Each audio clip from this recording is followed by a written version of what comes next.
Rwanda with the President of Rwanda and Chair of the African Union Development Agency, Paul Kwagame. President. Excellency Mario Draghi, Prime Minister of Italy, Excellencies, the most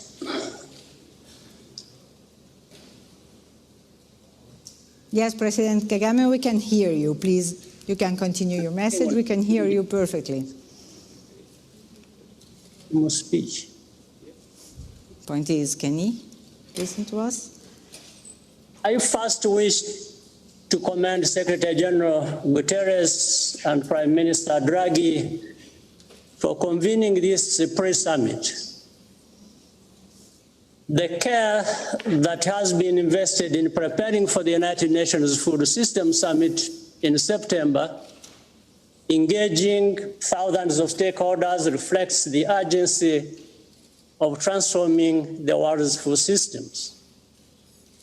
Agriculture and agribusiness, especially in Africa, will drive our attainment of the Sustainable Development Goals. This is especially true as we work to make up for the time lost to the COVID pandemic. Each country and region must chart its own pathway to transformation, but this is also a global challenge that we must address together. In Africa, 70% of the world working age population is employed in the agricultural sector. But our continent's food markets are often fragmented, and links to food processing and value addition services are sometimes lacking. Digital technologies and biotechnology are playing a greater role in African agriculture, but too many farmers do not yet have reliable access. Financial services and products for farmers, including insurance, are generally inadequate. As a result, Africa's food producers do not earn the level of income that they deserve, and they must cope with high levels of economic risk and uncertainty, and transformation is a necessity. This is why the African Union Development Agency, NEPAD, has worked to facilitate an African common position in advance of the Food Systems Summit, in line with the African Union's Agenda 2063 and the SDGs. Africa will pursue solutions in the following priority tracks.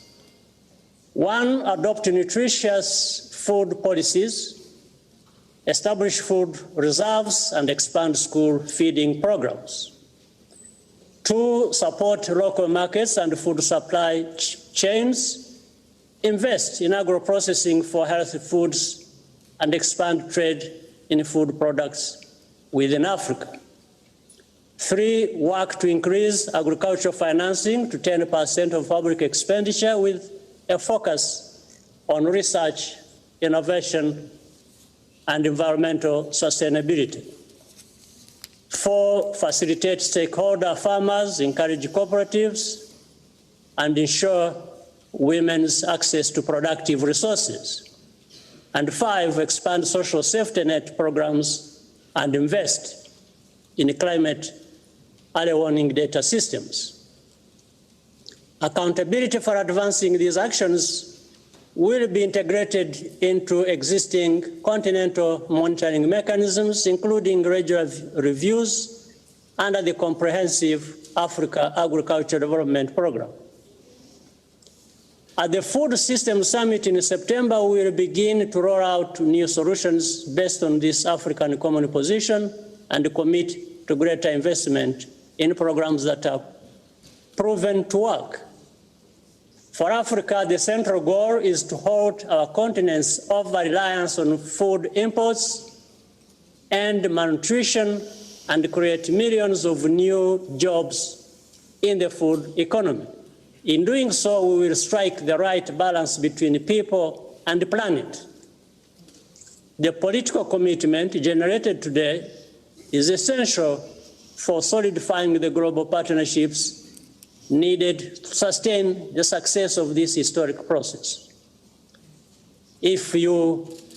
I wish you productive deliberations this week as we work together closely to deliver real results at the summit in September and beyond.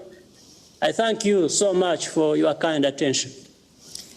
Thank you, President Kagame, and thank you for reminding us that in a continent like Africa, where 75% of people is involved in agriculture, those who take advantage of the food transformation systems are not there most of the time. So this is one of the key issues that we got to address here.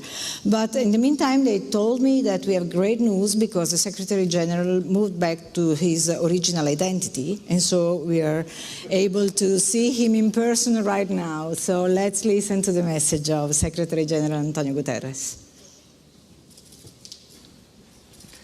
I am pleased to send greetings to this important meeting to prepare for the Food System Summit. We are at a pivotal moment. We are seriously off track to achieve the Sustainable Development Goals by 2030. Poverty, income inequality, and high cost of food continue to keep healthy diets out of the reach of some 3 billion people. Climate change and conflict are both consequences and drivers of this catastrophe. Up to 811 million people faced hunger in 2020, as many as 161 million more than in 2019, not least due to the disruption caused by the COVID-19 pandemic. The pandemic, which still assails us, has highlighted the links between inequality, poverty, food, disease, and our planet. Our war against nature includes a food system that generates 1/3 of all greenhouse gas emissions. And the same food system is responsible for up to 80% of biodiversity loss. Yet, there is hope. Since my initial call for this summit, you have responded with energy, ideas, and a willingness to forge new partnerships. At this pre-summit, we can define the scope of our collective ambition and strengthen our efforts to achieve the 17 SDGs by transforming our food systems. I thank you for your work so far in making this both a People's Summit and a Solution Summit. Your leadership will help set a tone for the decade of action and an equitable and sustainable recovery from COVID-19.